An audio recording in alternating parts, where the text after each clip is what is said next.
Oi, eu sou a Gabi Xavier e hoje estou aqui para falar novamente de Dororo, do episódio 8 deste anime que nós estamos amando tanto e que se você gosta e quer que eu continue comentando semanalmente, você tem que deixar o seu like, comentar aqui embaixo o que você quer que eu continue e o que você está achando e vai lá, se inscreve no canal para acompanhar todas as reviews deste e de vários animes. Sério. Depois de vários episódios bem pesados, é a segunda vez que a gente tem algo um pouquinho menos dramático, sem morte, sem muita tensão, sem muita dor, que é o que a gente sentiu algumas vezes com Dororo ao longo dessa temporada, mas de qualquer maneira a gente teve em escolhas estéticas especialmente, em direção novamente e também na história muita sensibilidade e mesmo sem grandes emoções, mesmo não tendo tanta intensidade nessa narrativa dessas pessoas que a gente acompanhou dessa vez, ainda assim, Dororo consegue trazer pra gente episódios que passam num instante porque são muito bem feitos. Dessa vez, Hyakimaru e Dororo encontraram o demônio no Kusarigumo, este demônio que atormentava uma vila há um bom tempo. Aliás, o flashback dessa vez,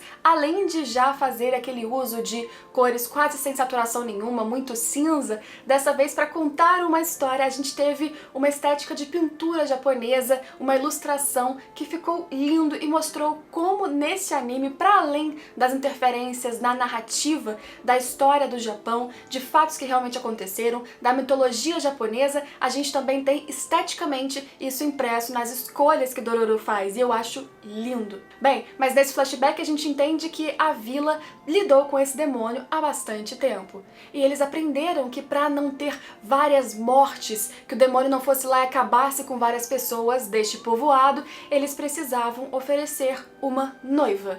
Noiva é uma forma apenas deles dizerem que eles iam carregar uma mulher, uma jovem, como um ritual nupcial para um lugar ali do sacrifício, porque noiva ela não seria, ela seria apenas um sacrifício e por algum motivo esse demônio ao longo dos tempos, nas suas aparições, aceitava esta oferenda e ia embora sem matar mais ninguém. As mulheres que eram oferecidas que acabavam mortas mesmo. No Kusarigumo é um demônio que aparece sob uma forma de uma nuvem enorme. Uma nuvem que esconde o seu corpo verdadeiro, de uma enorme centopeia. Por isso, inclusive, que as cinzas que caem da nuvem, na verdade, são partes da sua pele, de quando essa centopeia troca de pele e aumenta mais ainda de tamanho. Isso, inclusive, é um desafio que surge nesse episódio bastante interessante pro Hyakimaru durante a sua luta com o demônio. Porque claro que mais uma história cruza ali o caminho de Dororo e Hyakimaru. Dororo que de repente observa que está vindo ali uma marcha nupcial, mas a noiva parece muito triste, surge um garoto estilo Mononoke do estúdio Ghibli, usando inclusive ali uma pele de lobo, e a sua história também parece bastante, no começo pelo menos, com o que a gente conheceu da Mononoke. Bem,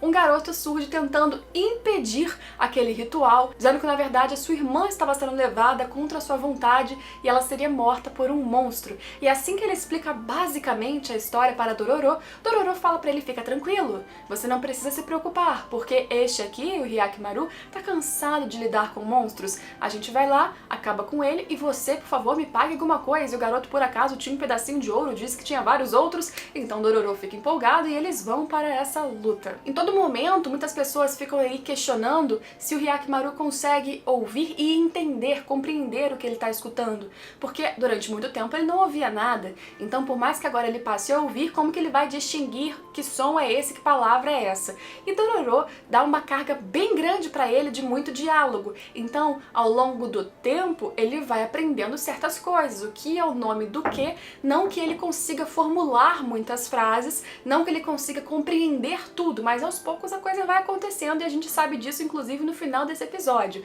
Antes da gente chegar lá, vamos para a batalha, o início desse enfrentamento entre o demônio, desta vez, e Hyakimaru.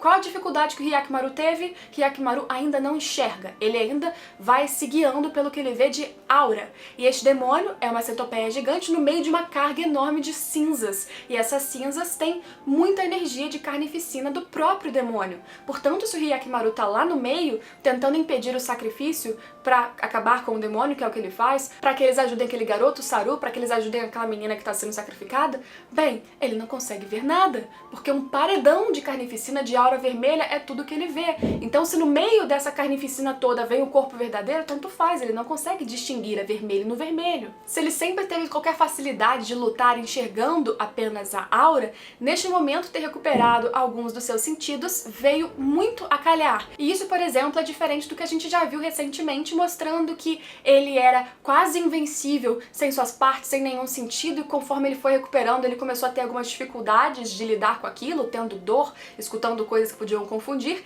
Dessa vez, escutar alguma coisa foi bom, porque ele articulou um plano após eles não terem conseguido impedir que a irmã do Saru fosse levada por aquele demônio, e esse plano que ele ficou silenciosamente articulando foi de observação. Ele percebeu que quando ele jogava alguma pedra em algum local, ele ouvia onde aquela pedra batia, e ele ouvia então onde estava o obstáculo. Ele entendeu que existia um corpo sólido que ele poderia atacar no meio de todo aquele mar vermelho, e assim, enquanto Dororo e Saru também criavam um plano para atrair o demônio e eles tentarem sozinhos acabar com ele, já que o Hyakimaru parecia meio impossibilitado, aí Hyakimaru também estava traçando o seu próprio plano e os planos acabaram coincidindo. Dororo foi uma noiva fake, foi a isca, conseguiu escapar ali utilizando buracos, cavernas e sua agilidade, enfim, sua inteligência. Saru tentou explodir o demônio com flechas de fogo, enfim, com uma explosão que eles causaram através disso, mas não deu certo.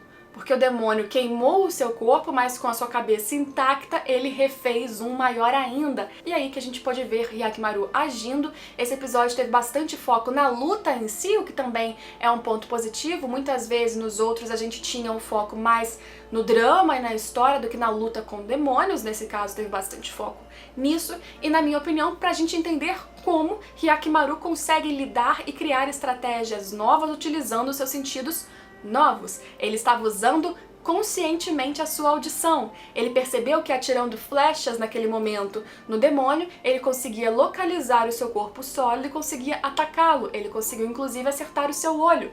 E com a ajuda do Dororo, que se pendurou na cabeça do demônio e ficou falando pro Hyakimaru, o guiando, provando que sim, Hyakimaru minimamente entende o suficiente do que o Dororo está falando, assim ele também consegue acertar o outro olho, e mesmo quando ele é engolido pela cabeça que estava na cauda, ele consegue cortar o demônio todo por dentro, e assim ele derrota este demônio novamente e recupera o quê? O seu nariz, representando ali que ele recuperou o seu olfato. Infelizmente ele recuperou o olfato no local que não estava com um cheiro muito bom, que antes apenas Dororo tinha reparado, e agora ele não curtiu. Mas esse olfato dele também pode vir a ser bastante útil, dependendo das suas próximas experiências. Uma coisa que eu achei meio não precisava, não faz muito sentido, é que de alguma forma a irmã do Saru, que tinha sido engolida, não sei se porque o período de tempo foi curto, ok, há explicações fáceis para poder dizer por que ela apareceu ali de novo com a sua roupa, que inclusive parecia que tinha sido deixada para trás, tá, mas de qualquer maneira eu achei que foi uma saída feliz, mas desnecessária, ela reaparecer ali pra só criar um final feliz com ela e o Saru, que agora viveriam ambos fora da vila. Porque Saru, como a gente viu no episódio também, ele era um garoto que perdeu os seus pais, que foi criado sozinho depois na montanha, aceito pela montanha, enquanto as pessoas do vilarejo o renegavam, tratavam ele mal, jogavam pedras, e apenas a sua irmã, que não era irmã de verdade, que o acolheu, que o ajudou, e por isso é que ele tinha aquele sentimento de gratidão e sentimento de amor mesmo por ela. Ambos agora vão viver juntos, isolados, já que o povoado acabou de oferecer ela também para ser um sacrifício, então não faz sentido ela voltar para aquele mesmo povoado. Então, acabou que Hyakimaru ajudou ambos, Saru, a irmã dele, aquele povoado também que não vai ser mais atacado por aquele monstro e não vai mais oferecer muitas mulheres, e também ali mostrou pra gente que ele tá começando a entender como interagir. Além de durante a batalha ele ter utilizado de novo mais um dos seus sentidos que ele recuperou propositalmente, que foi a sua voz, no final ele mostrou que ele entende quem é Dororo e ele pela primeira vez fala uma palavra, não é só um grito, ele fala com dificuldade Dororo e entrega uma rosa para Dororo, que fica muito feliz de perceber que Hyakimaru sabe quem ele é. Hyakimaru, como eu falei, ele não deve entender 100% de tudo, não é assim. Ele tá aprendendo aos poucos, mas aos poucos ele vai compreendendo o universo ao seu redor, vai aprendendo a utilizar os seus sentidos. Nesse mesmo episódio, ele utilizou ativamente em batalha dois, a sua voz e também utilizou a sua audição, o que deu muito certo. Esse foi um exemplo de batalha que anteriormente talvez ele não tivesse conseguido vencer, provavelmente não. Deixe seu comentário sobre esse episódio, se você gostou que no final apareceu de novo o sacrifício que não tinha sido digerido ainda, enfim, se você achou que não foi tão emocionante, se você sente falta de dor e sofrimento, se você gosta de sofrer bastante assistindo Dororo, ou se você está tranquilo que agora você pode respirar um pouquinho. Opiniões, comentários aqui embaixo, é muito importante, o seu like também, se inscreve se você não for inscrito e a gente se vê em todos os próximos vídeos. Tchau, tchau!